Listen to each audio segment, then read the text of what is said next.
अमन, बाबा मुझे किसी तरह इस गांव के बाहर पहुंचा दो। मैं अपने घर जाना चाहता हूँ। आदमी, तुम इस गांव में आना चाहते थे। इस गांव में तुम्हारे अलावा और भी कई लोग शहर से आए थे, कुछ ने जाने का प्रयास किया, मारे गए।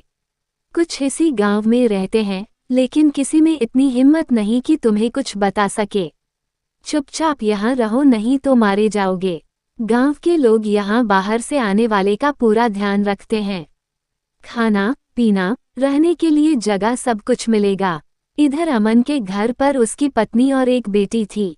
वे अमन को ढूंढने के लिए कभी पुलिस चौकी जाती, कभी उसके ऑफिस, लेकिन अमन का कोई पता नहीं लगता। कुछ दिन में सरकार ने उसे मृत घोषित कर दिया और उसकी पत्नी को पेंशन देनी शुरू कर दिया। इसी तरह 7 साल बीत गए।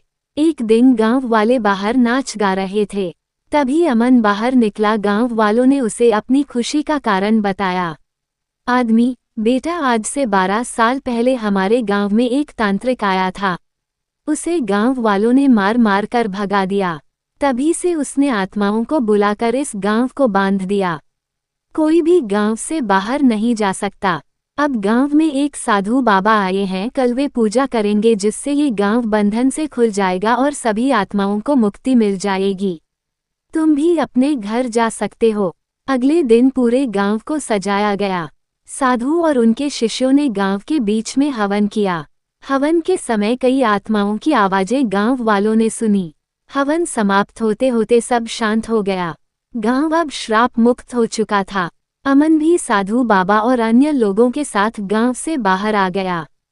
वहां से बस लेकर वह अपने घर पहुंच गया। घर पहुंचकर अमन ने चैन की सांस ली।